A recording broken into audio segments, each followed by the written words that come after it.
दोस्तों नमस्कार, स्वागत है आपका यूट्यूब चैनल एबी टेक में। दोस्तों इस वीडियो में हम बात करेंगे यूपी टीजीटी पीजीटी भर्ती 2016 से संबंधित एक हाई कोर्ट आर्डर की। ये केस काफ़ी पुराना है, कई सारे केसेस यहाँ पर लगे हुए थे जिनको एक साथ टैग करते हुए 13 फरवरी 2025 को इसका आर्डर आया है।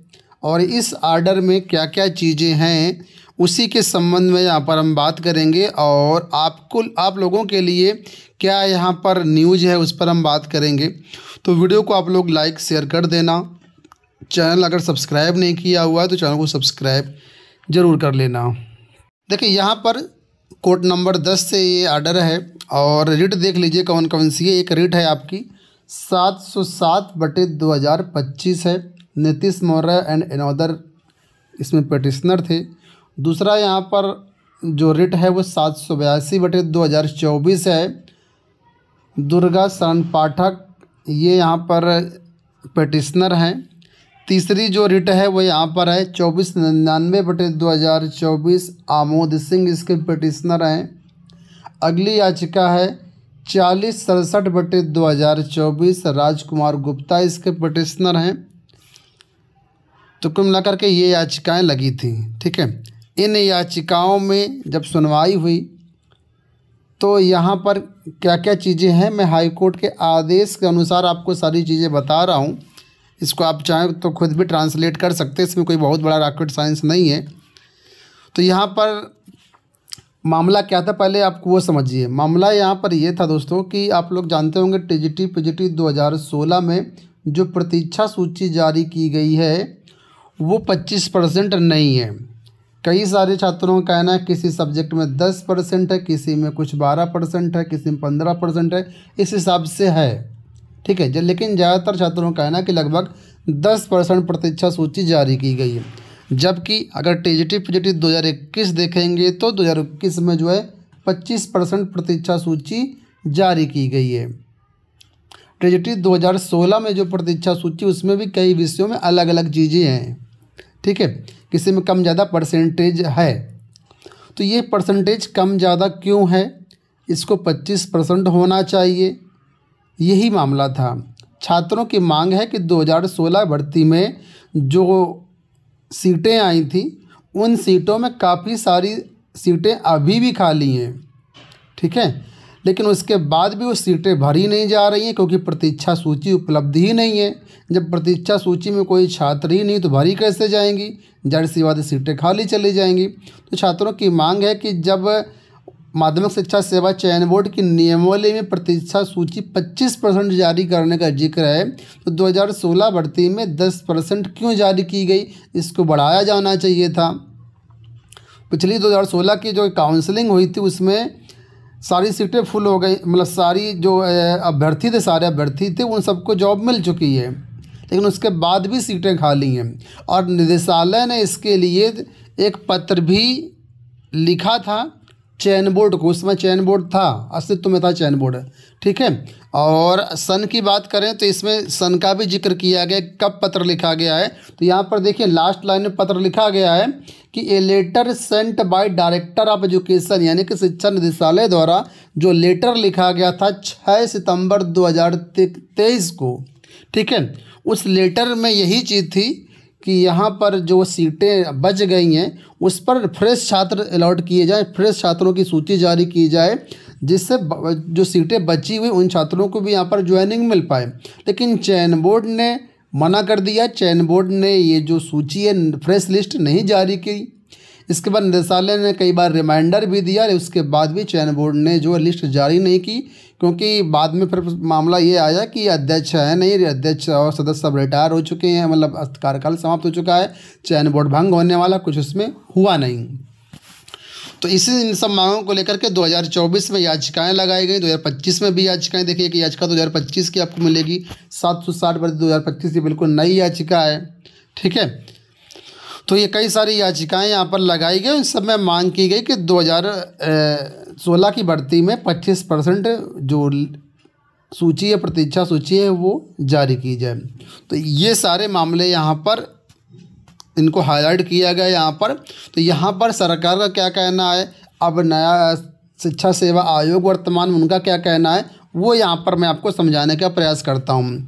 तो यहाँ पर देखिए क्या है पूरा मामला, इसके बारे में यहाँ पर मैंने आपको बता दिया। ये सारी चीज़ें इस सेकंड पैराग्राफ में हैं। लेकिन जब मामला यहाँ पर हाई कोर्ट के सामने गया, ठीक है, और सरकार की तरफ से जब चीज़ें सामने रखी गई तो यहाँ पर दो चीज़ें सामने निकल के आईं जो कि बड़ा कन्फ्यूजन की स्थिति थी। पहला ये, क्या 25% जो प्रतीक्षा सूची जारी होनी है ये विवेकाधिकार में है या 25% कंपलसरी है कि जारी ही करना है। ये दो चीज़ें यहाँ पर हैं, दोनों में थोड़ा सा अंतर है, देखने में भले आपको एक जैसा लगे, ठीक है। यानी कि ये जो 25% है, क्या इसमें आयोग के विवेक के अनुसार है कि आयोग जितना मन जारी किया 10% मन जारी किया, 20% किया है, 15% किया, जितना चाहे उतना कर सकता, अधिकतम 25% है, या फिर 25% की अनिवार्यता है कि 25% करना ही करना, इससे कम एक्सेप्टेड नहीं है। तो ये दो चीज़ें यहाँ पर समझ में नहीं आई हाई कोर्ट को, ठीक है। हालांकि तर्क दिए गए लेकिन ये दो चीज़ें समझ में हाई कोर्ट को नहीं आई। क्यों नहीं समझ में, मैं उसको भी बताता हूँ आपको।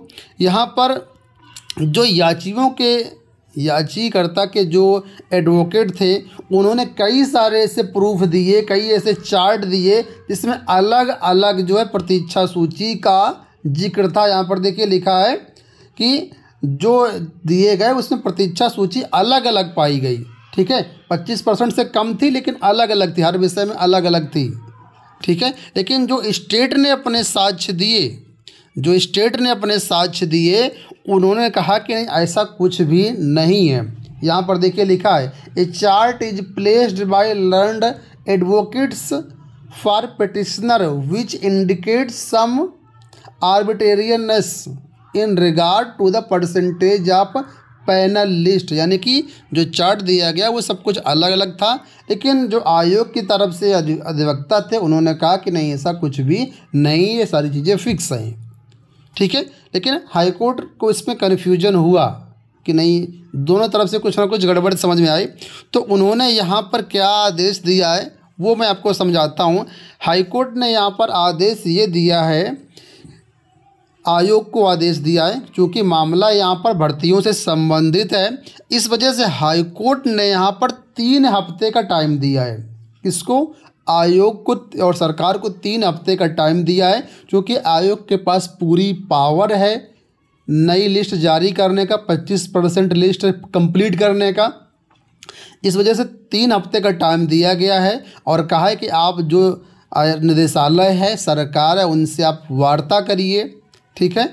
और वार्ता करने के बाद जो भी आपका डिसीजन हो उसको जो है आप जो है वेबसाइट पर अपलोड करेंगे। यहाँ पर देखिए नीचे वेबसाइट का भी जिक्र किया गया है, कहीं पर मैंने पढ़ा था, देखिए लिखा है यहाँ से देखिए, therefore a decision will be taken within 3 weeks and it will be published on official website of commission and commission will also consider a letter sent by director of education dated 6/9/2023। यानी कि 3 हफ्ते में आयोग को निर्णय लेना है कि क्या पूरा मामला है। बाकी जो अगर 10% लिस्ट पहले जारी हुई थी तो 15% जो बची है उसको जारी करना है या नहीं करना, इसका निर्णय आयोग और सरकार को मिलकर के 3 हफ्ते में लेना है। और जो भी डिसीजन होगा वो यहाँ पर वेबसाइट पर अपलोड करने को बोला गया है। और यहाँ पर एक बात ये स्पेशली बोली गई है कि जो निदेशालय का 6 सितंबर 2023 का आदेश था जिसमें सीटें बढ़ाने की मांग की गई थी कि 10% लिस्ट पहले आई थी, 15% और जारी कीजिए, उसको आपको कंसीडर करना और एक सहानुभूति पूर्वक जो है आयोग को इस मामले पर विचार करना है। तो कुल मिलाकर के ये इस पूरे आदेश में था। तो आप सभी अभ्यर्थियों की उम्मीदें लगी हुई हैं कि शिक्षा सेवा चयन आयोग अभ्यर्थियों के हित में निर्णय लेगा, सरकार आयोग और मिलकर के एक अच्छा निर्णय लेगा जिससे अभ्यर्थियों का यहाँ पर भला होगा, ऐसा अभ्यर्थी सोच रहे हैं। लेकिन वास्तविकता क्या है कि अब आयोग कैसा निर्णय लेगा ये तो मैं भी नहीं बता सकता हूँ। आगे चल कर के जो कुछ भी अपडेट होगी इस मामले को लेकर के मैं आपको अपडेट कर दूंगा। बाकी आप लोगों को क्या लगता है क्या इसमें आपके पक्ष में निर्णय आयोग ले सकता है या नहीं। मुझे लगता है कि आपको इसमें थोड़ा सा प्रेशर आयोग पर बनाना चाहिए, आयोग पर जाकर के अपनी बात रखनी चाहिए और सहानुभूतिपूर्वक विचार करने के लिए आपको प्रयास करना चाहिए। बाकी जो कुछ भी होगा मैं आपको अगले वीडियो के माध्यम से जब भी होगा तो बता दूंगा। चैनल सब्सक्राइब कर लेना। इस वीडियो में इतना ही, धन्यवाद।